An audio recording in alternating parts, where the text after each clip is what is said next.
voice matters. My feet in the stirrups, I'm so happy. There's nothing like the sound of Carolina hoofbeat.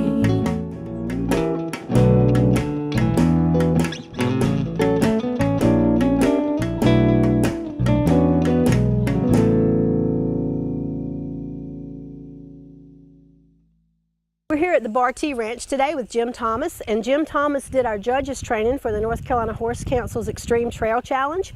So we thought we'd come out today and let Jim give us a little overview of the rules and what the judges are looking for and how to do better at this sport.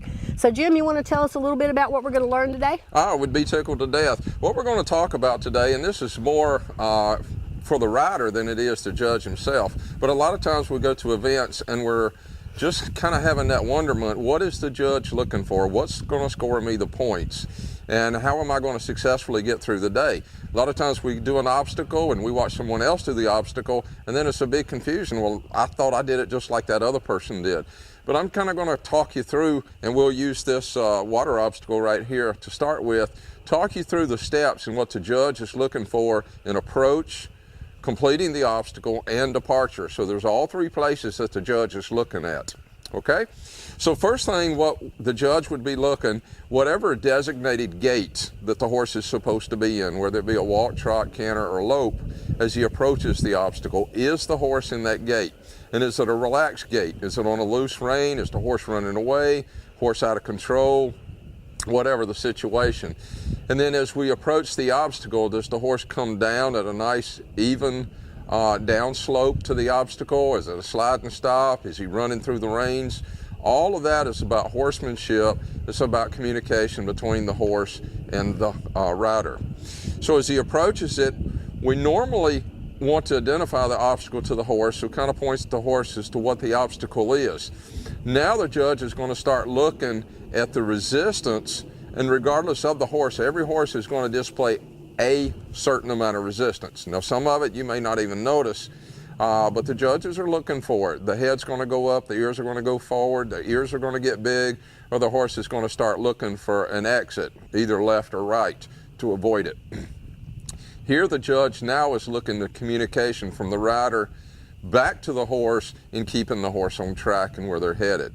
So as he approaches it, the horse now is given the opportunity, hopefully, to investigate the obstacle. Is the rider taking that opportunity away from him, holding the head up, pushing with too much energy for the horse to create resistance? Or are they in tune with the horse and giving the horse an opportunity to investigate and check things out to make sure it's safe? No matter how many obstacles we do over and over and over, the horse is always going to have a little bit of concern about that obstacle. It's natural. It's the safety of the horse himself. And then as the horse completes or goes through the obstacle, is he still maintaining confidence, the rider, to the horse? Is there some control issues? Is it taking an exorbitant amount of pressure to get the horse to try? And that's all we're working for on the horse. It's not how fast we do it, but how consistent and smooth we do it with the willingness of the horse. Most any horse, you can push them through about any obstacle if you use enough energy. But that's not to say that it was success even though you've gotten through it. And then once they've gotten through the obstacle, how do they depart? Is he running away from it like he's trying to eat him from behind? Or is he immediately picking up whatever stride and now has his focus on the next obstacle? All right. So shall we try one? Sure, we'll try this one right here, Rose. So I'll kind of, as Rose starts approaching this obstacle, and she's on a strange horse, as she starts approaching the obstacle, I'll kind of give you an idea of what we're looking for. So she's going to approach this obstacle at a walk, and in this particular one, the goal is that she has to stop with the feet in the obstacle. So she wants to offer a stop, give the horse a chance, and that's okay. All that is the horse investigating. Okay. You're never going to judge or never count down because a horse is investigating an obstacle. So once he gets to it, she's showing us that the horse is relaxed, and now she'll ask him to walk on through it. Let's go. Good boy. So if you'll notice, there was just a little bit of head down on the horse as he approached it, and all he's doing was trying to put his eyesight where he could see the obstacle a little bit better. The horse didn't have a whole lot of denial in it. He was pretty comfortable. He's done that obstacle many times, so he was pretty comfortable with it. Rose was a little unsure as a rider when he got on the obstacle whether to stop the horse or let the horse go on. It was a little communication barrier between the horse and the rider. I've never done an obstacle. And you know, those are the things that the judge is looking for, is, you know, certainty. And we can't expect our horse to be on the nines unless we're on the nines. And that's what's going to make us successful at it. But she came in, she stopped. Once the horse stopped and relaxed, everything was good. And normally, if it's an obstacle that you have to stop on, the judge is going to ask that you stand there on a loose rein for 2 or 3 seconds and that the horse isn't jigging around. Then they'll release the horse and the horse should walk off. Now, in his case, he stepped on, he kind of drug his back feet across it. It didn't scare him. It was just another walk in the park for him, and he exited. So if I would have scored that obstacle, I would have probably scored it between a 7.5 or an 8 on the horse and probably a 5 on Rose. So that'd give us about a 6. And you know, it's still, you're scoring both horse and rider. Sometimes the rider can make the horse look good, and in this case, the horse can make the rider look good. For sure.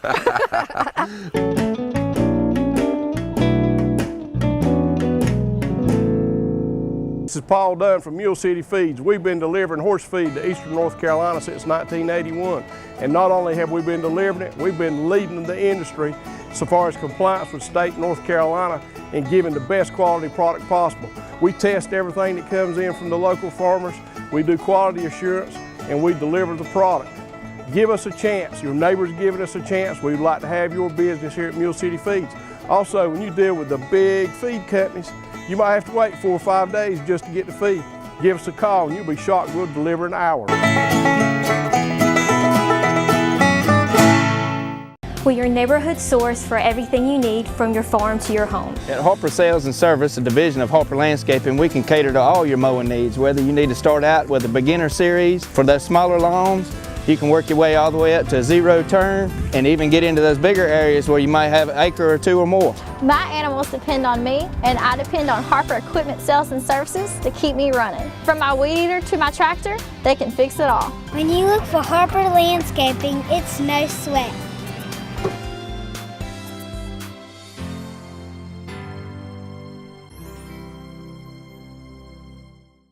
All right, show us on this horse. Okay, on this horse, and we're just going to see how he does it. I think I walked him across it once. I was a little confused. You're okay. Or he was. So I'm going to line him up, and I'm looking through the obstacle. I get to it, and I'm going to stop him right there. Okay, and a lot of times that's where we make the mistake, is we're looking at the obstacle. When we're looking down, that's telling the horse to stop. My eyes locked in on the far end of the arena, so this horse had forward on his mind. I pulled up to a stop. If you'll notice, he's just dead and relaxed. Now, if I wanted to add to my score, I could do a couple of things. I could back him back up. I could walk him forward, get all 4 feet if he quits playing. All 4 feet. There we go. Or then I could even do a couple of things as far as turning him around in the obstacle and back him out. So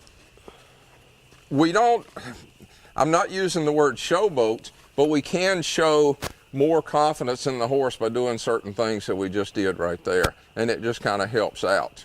So if you're trying to raise that score just a little bit, just do something, just add to what the task was. So if I'd have looked forward and paid attention to where I was going and not what we were doing, I'd have scored higher. You'd have scored a whole lot higher. And then a lot of times it'll take the reluctance of the horse away when you're looking through the obstacle instead of at the obstacle. That makes sense. And a lot of times we don't understand that, but when we're looking down, the balance of the saddle shifts. And the horse knows where there's a concern here, there's a concern here. But opposed to looking forward and away, the horse can feel that in his back. Okay. All right, what other questions you might have? Well, what about the noodle gate? What makes that work? Okay, on the noodle gate, it's pretty much the same thing as we would approach the noodle gate. And a lot of times this, depending on the class, whether it be a lower level or an upper level class, you might have to approach the gate at a walk or a trot or a canter. and then you get to it, we may say in the upper class, you've got to trot through that obstacle. Now, you know, normally, hopefully in the horses in the upper class, they wouldn't have any problems with it. But let's view that obstacle as the way the horse views it. Now, we know that those noodles can move left and right. In the horse's world, he's looking at that as 13 trees. He doesn't see the color differentiation that we do. He has no idea it's a noodle. He just says, hey, there's 13 trees there, and I can't run through a tree. And if I can't get my head through it, I sure can't get my body through it. So as he approaches that, you've already, those are the things that's built in the horse's mind in survival that I can't do it. So you may have to give your horse an opportunity to investigate it and play with it just a little bit. If the judge was going to score that, when we score on a scale of 0 to 10, with 10 being excellent, 0 being a total denial of the obstacle altogether, if the horse approached that obstacle, stopped, sniffed, put his head in it, and walked on through it, we're going to give him normally about a 5. That's a middle of the line score. Slight reluctance, and that's pretty much how we call it. Now, if the horse goes on through it, maybe transitions from a trot to a walk, but keeps on through it, then his score's going up just a little bit to maybe a 7. If he hits it without even slowing down at all, he's going to get an 8. Maybe if he stops, goes all the way through it, stops, backs back through it, or side passes through it, or just a couple of more things, get the horse tangled up in the noodles and the horse is relaxed, and then move on through, then you're going up for that 9, 9.5, and hopefully for that big 10. But that's how we do that one. So we'll take a second and watch Rose go through this one as well. Come on, baby, make me look good. Okay, go on. Go on. So Rose, put your eyes where you're going. There you go. We always want to look where we're going, not where we are, not where we've been. So Rose should be looking all the way through at the camera, hands forward. There you go, giving that horse a little bit of forward energy, saying, hey, let's do it. Okay? Now, if she wanted to add to that, she could have stopped halfway through the noodles. She could have backed him back up, or she could have just stopped and rested right there with the noodles hanging on her. So lots of different things that she could have done to help that horse along. Another little obstacle we can use is these 3 cones right here, Rose. We can do it either going forward or we can do it going backwards. So I'll let you start off in a forward through those cones. So the object in this is how consistent we can make our turns through the cones. So we don't want to cut close on one side and come out wide on the other. It's almost like if we set little circles down on each cone that our horse stayed in that same direction as he went around. Do you want me to go to that end and then come back, or just do it that way and stop? I tell you what, go ahead and do it all the way from this direction, and when you get to the other end, turn and come back. Okay. Come on, we can do this. So to help you out, keep your hands close and just lift your rein. Lift your rein. And that helps that horse make a turn and keeps his shoulder up. So just lift for the turn. There you go. Now look all the way around. Look just where you're headed, all the way around. So when we're doing a circle, we always want to be a third of the way in front of the circle with our eyes. Knock the cone over, baby. So this gets a score of a 2. Lift. There you go. Good. And then bring him back around. So that was pretty consistent, if you noticed. She got stuck a little bit between cone number 1 and 2 from the other end. A little communication breakdown on the horse. So I'd have probably given her about a 4.5 on that. The gait was pretty consistent on the most part on that. So she'd have got a 4.5 or a 5. And that's what, you know, everybody's looking for. The horse was really willing. Because this is a strange horse from Rose, there's a lot of communication breakdown. What do you want me to do? So it's not necessarily what we think. Are we sending our thoughts through the reins to the horse? Or are we just sending our thoughts to our hands, and that's where it kind of stops? Yeah. All right? Definitely. So I might take this horse and we would elevate it just a little bit, say, and I have to, because I'm a trainer, I have to ride in a pro class. So the difficulty's really going to come up. Now, I don't know about this horse's ability. I hadn't had him very long, but we're going to see In the pro class, we would say, okay, you've got to come up here, you've got to stop, Okay. you've got to bring the hip all the way around, and we've got to back this horse through the obstacle, bringing the hip, come on, there we go. And he sees the cone in the back, and he's afraid he's going to run over it. So there's a little bit of reluctance, whoops, there. So he's having a difficult time walking and backing at the same time. So as difficult as this obstacle is for him, he really wouldn't score that high on it there. He has a hard time back and moving his hind feet. He just wants to bring his shoulders around. We're going to keep working with him. Here we go. We keep asking for that hip. There. Keep asking for that hip. Here we go. Come on around. Whoop. There. Once we get his feet unstuck, he goes ahead and backs on.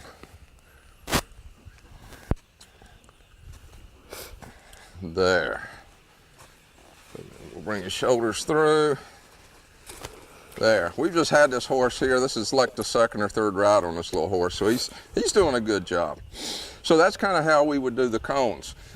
He would have probably scored on the difficulty level 3.5 or 4 on that. So, you know, it's really difficult. That was a difficult obstacle, but he gave me a lot of resistance. The communication that I was sending to him, still cloudy. Again, a lot of it's my part, my fault. And it's just getting to know the horse more and more. Absolutely. I mean, the bottom line is time in the saddle and communication and just working them on all kinds of obstacles so you know how to tell them what to do. That's exactly right. That's exactly right. Another thing we'll hear a lot, Rose, is because we do make the scorecards available so people can see, you'll never have 2 judges that score the same obstacle the same way. Right. Some people's 5 is another person's 6. Mm-hmm. But all that we ask for in each individual judge is consistency in the way that you judge each person. Right. So, you know, when you do have a chance to look at your scorecard and you see the inconsistencies, it's the views of that particular judge. Never compare 2 judges to each other. Right, right. And the best way to score higher is practice, practice, practice. Practice, practice, practice, and be creative. What can I do to make that obstacle a little more difficult? Right. Without affecting your time, because every obstacle has a 30-second time. Mm-hmm. So you don't really want to affect your time and your overall time of completion of the course, but you do want to add a little bit of level of difficulty. Right. And if you're going to add a level of difficulty, do it at home when you're practicing and not when you're at the competition, because if you add it and you don't succeed, then your score goes way down. And that's what we see a lot of times, Rose, is folks are going to try to turn it up at the competition, and then they just kind of blow it and they wind up with a lower score than what they would have if they'd have just taken the horse through it normally. Right. Because we, you know, all of us, including myself, we get a little bit of that restriction around the neck when we get out on the course and we say, well, I can do this or I can do that. And it's something new and the horse has never done it. And what is that you say all the time about slow is fast? Oh, this is a good expression that was taught to me by my son. And the best thing in the world, and I use this with anybody I work with, when you're doing obstacles, slow is smooth and smooth is fast. And if we'll think about that when we communicate and work with our horse, just like in anything that we do in life, if we'll just slow down just a little bit, take our time and get through it, you'll be surprised how fast you complete it. Absolutely, because you know, if you can do the thing the judge asks you to do and do it really smooth and really well, then you're going to get a great score. So don't add that level of difficulty until you've practiced it at home and you've really mastered it, so when you get there you're showing them what you can do and you're not practicing and trying to learn. Good. Okay? All right.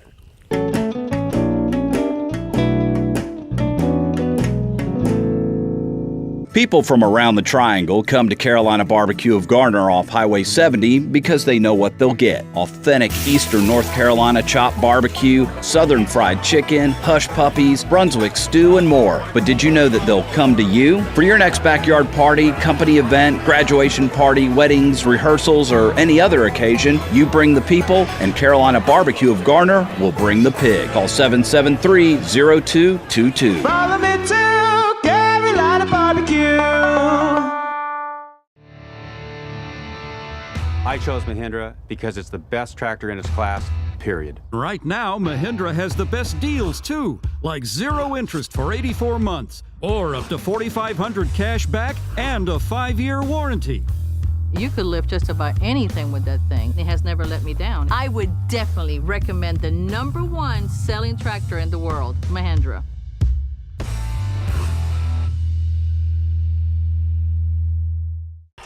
Don't push it with your nose. All right, Rose is going to film it from outside in. Easy. Now she needs to ask her horse to move forward and around, but she doesn't want to lose control of the gate. Easy. So slow the horse down a little, push the hip all the way around. Good, good. Come on. Straighten up a little, give a little gas pedal. You were pulling back and asking the horse to go forward. You reckon? Yeah. There we go, and stop. No. Now a little left leg to ask the horse to step over. There. And complete. Good job on the gate, Rose. Thank you. Okay, and what she just did there would have been about a 5.5. So she lost the gate, control of the gate just for a second. Her hand come off and it came back on it, but her and the horse were communicating pretty well going through it. You're generous, thank you. All right, one other thing that we've got this year is the in-hand class, Rose. Yeah, I'm excited about that. Something we've never done, and just to throw a couple of pointers out there, what we're looking for is willingness from the horse in the in-hand. We're going to have the same type of obstacles that they would have to do under saddle, but the horse is being led around. So this gives an opportunity for the folks that have the weanlings and the yearlings, the long yearlings, that they can come out and they compete. The folks that have never done obstacles before, that though they have a rideable horse, they're like, well, I'm not ready to try it under saddle, but let's expose the horse to the noodles from in hand. So a couple of things that we want to be, we're concerned about for the judge's perspective is that you lead the horse and the horse doesn't lead you. Now, we don't really matter if the horse is beside you or behind you as long as he stays there consistently. Now, if one moment my horse is behind me and then next time he's right beside me, the next time he's up in front of me, there's not a lot of communication between you and the horse and where he should be. So it should also be on a loose line. Now, you know, through a lot of the AQHA and through some other discipline shows that you'll see that they're required to lead the horse from the knot of the halter or from the buckle of the halter. That's not something we want. We want the horse to have the flexibility to move around and investigate the obstacles. Now, there'll be some of them where you have to trot the obstacle with the horse, some you just have to walk. It may be a lunging exercise in there. It may be a backing up exercise from the lead rope. It may be a backing up from the pressure on the halter. You may have to yield the forehand, yield the hindquarters, back the horse through a serpentine, just like we did with the cones over here.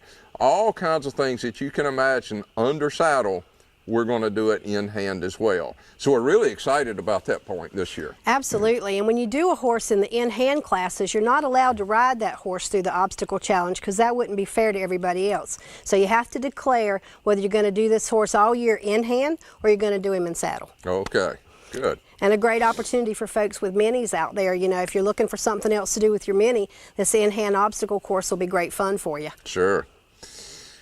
Well, Rose, we're really excited about the upcoming season we've got coming this year. We've got how many events scheduled? We've got 8 scheduled, and all the information for the trail challenges is on the Horse Council website, which is nchorse.com. All of the rules are there, and if you have any questions or any concerns, just Facebook us or email us, and we'll be glad to try to help you with them. Sure can. Look forward to seeing you guys on the trail. Absolutely. Thank you. And thank you to our sponsors for this event. Double L Saddle Shop has donated a Tucker saddle and a 5-star pad. Danny Dean's and Roland Acres Tack Shop donated a double T saddle. And then we had some a hay bag and halter and different things that were from David Collins, DC Western. So you guys, that'll be our year-end points, and you add your points up all during the year, and good luck to everybody out there, and I think you're going to enjoy this year.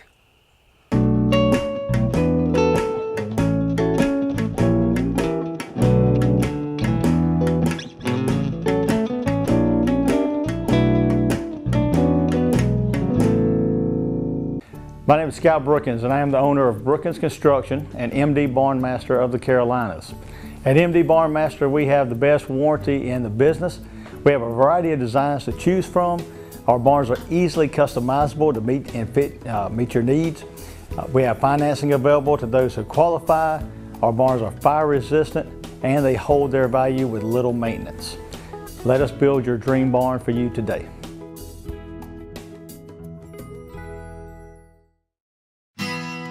The North Carolina Horse Council was established in 1972. We are a nonprofit organization that puts every dollar received back into supporting and working for our members. We are a volunteer organization that is supported by people just like you, with passion and energy. Hi, my name is Pat Benton, and I'm a member of the North Carolina Horse Council. I'm from Yadkin County. And I've been a member for several years. Oddly enough, I'd never heard about the North Carolina Horse Council, and when I found out about it, I was like, oh my God, I need to be a part of this. Because it's our voice in the horse industry, our voice in Raleigh. They're a group that is there to fill the needs of the horse industry. People who just ride on the trails on the weekend, the show people, you know, it's not just for a certain group of people. As a member of the equine community, I love to ride my horses. And I don't want anyone dictating to me how I can use my horse. And that's a danger that we have to keep an eye on, and the Horse Council is there keeping an eye on our interests. And I think that's a good thing. I like to be a part of it. I'm on the education committee, and we're dedicated to education, you know, helping people learn about how to care for their horse, where you can ride, you know, groups I can join, how do I feed my horse, things like that. And it's been a great, great group. And I would recommend anyone join. Everyone join. If you love your horses and you want to keep riding them, join the Horse Council. So why don't you stand beside me, come and join the herd, and be a member of the North Carolina Horse Council and take advantage of the many benefits that it has to offer you and your horse. And let's ride the trail together. Carolina Hoofbeats is brought to you in part by Newcomb Quarter Horses. Newcomb Quarter Horses with over 40 years experience. Find out how we can help you today. NewcombQuarterHorses.net. And also by Carolina Hoofbeats Magazine, a free publication about the horse industry in North Carolina. Catch up on the latest issue at CarolinaHoofbeats.com. And also by Southeast Equine Magazine, a free publication about the horse industry in the southern United States. Sitting high in the saddle, nothing else matters. My feet